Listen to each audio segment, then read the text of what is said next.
Kenyans, we should never and we will never forget. Kama vile watu nakumbuka Jamhuri Day, ndio tunahitaji tukumbuke siku ya vijana wetu waliokufa. They can cancel the BBC blood parliament, but trust me, the blood parliament lives within our hearts. They cannot pull our hearts out. Hello guys, welcome back to our platform. There's a documentary that was produced by BBC. It was talking about the protest that was taking place last year on 2024 finance bill, where large number of youths were killed in that protest. Guys, some people might have not seen that documentary that was produced by BBC because of some of the challenges. Maybe they don't have the platforms on how to watch the documentary because the stations here in Kenya have been banned, have been advised not to show off that documentary. But some who have seen the documentary may have been urged to take note on what happened on that day, on that situation, guys. So there's one activist called Batuli, has just given out a warning and has just given an advice to we Kenyan, to act on that, to react on that come 2027. This is a best advice. Just listen to what this activist said about that documentary that was produced by BBC. Kenyans, how many times did I call you? I'm here to remind you, we should not forget what happened on June last year. Tusisahau kabisa what happened to our boys. Every Kenyan anafaa chukue karatasi, aandike tarehe ya June, na aandike that day we went to reject finance bill. That day our boys rejected finance bill. That day when our boys died, killed. And until today, we were not told what happened to them and who is responsible. They did what they had to do to build this country, to save the future from the cruel leaders, immoral leaders. They did that. Kenyans, we should never and we will never forget. Kama vile watu nakumbuka Jamhuri Day, ndio tunahitaji tukumbuke siku ya vijana wetu waliokufa.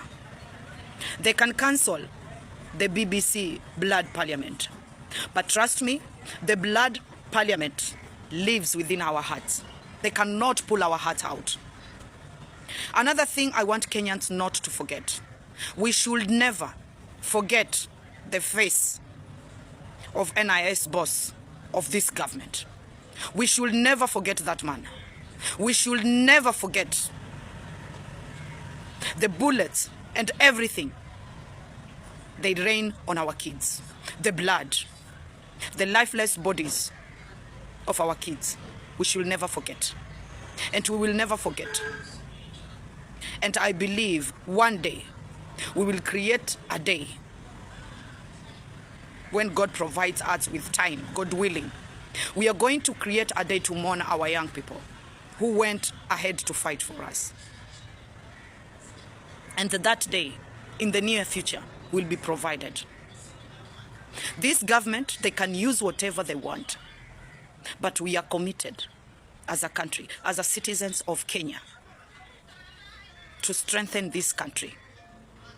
I'm asking Kenyans, don't you ever forget the words of Farah Mahali. Paint them red on your walls. Just remember his words. He said that if he was the one on the seat, he will kill 500 Gen Zs every day. We should never forget those words. We should never forget those words, no matter how many apologies they make. We should never forget Kenyans. They can cancel the BBC. blood parliament. They can do everything. Blood parliament, hired by BBC. They allowed foreigners to come and investigate what happened to us, while they did not give us the answer. We have journalists in Kenya. We have media houses in Kenya. What do? They are sycophants of the politicians. They have turned Kenyans as their ground, their puppets and everything, and we sit every day listening, watching the news. The journalists of Kenya, they have failed us. Because according to how I read in the history, journalists, they're the powerful tool which stands between the citizens of the country and the government to bring out the truth. But our journalists, majority of them are jokers. We cannot trust them. We cannot depend on them. And you see, few of them, what they're doing, they have failed to deliver as journalists. Now they want to become politicians. And he's here where few Kenyans who they don't understand, they are going to vote them in. It is very sad to have journalists in Kenya who will never tell our story, who will never tell our painful story, who will never go down looking for answers and what happened to the Kenyans youth. Majority of the Kenyans are blaming those youth for dying. Majority of the Kenyans, they said they went looking for it. Majority of the Kenyans, they are saying that those youth, they were not supposed to enter parliament. Tell me, guys, does the parliament belong to the MPs? The parliament and the state house and everything that is being paid by taxpayers of Mwananchi of this country belongs to us. And there is no boundaries where we cannot go to raise our voice and to be heard. So parliament and the state house and every government institution is not a private property. It belongs to Kenyans. So whenever you are out there thinking that those boys did something wrong, they were not harmed. They were just wanted to be heard. And trust me, the law enforcement of Kenya, you are creating a space where Kenyans are not going to see anything from you apart from hate. That is the window the law enforcement are creating in Kenya. The hate Kenyans have against you. Instead of you forming unity, love between the law enforcement and Kenyans, you are creating hate. Thank you, BBC, for opening our eyes. Thank you for coming to our aid. Thank you for giving us answers of what happened to our kids. Thank you for standing up for the voiceless. And thank you for showing us what happened and who are behind what happened. And thank you so much for showing us how our law enforcement hate us as citizens. Because I cannot understand a law enforcement who sought to protect the Constitution goes down on the streets and the only word they can utter in their mouth is kill them. Kill them. Yes, you're going to kill us, but you are always going to remember whatever you are fighting outside there, it is for me and to you. Kill us today. Kill us tomorrow. Come for us. Day in, day out. But trust me, we will never forget. We are going to keep that date on our walls, in every house. And we will march one day. And we still have hope one day that we are going to be provided with answers, and we are going to be given answers for what happened to our kids.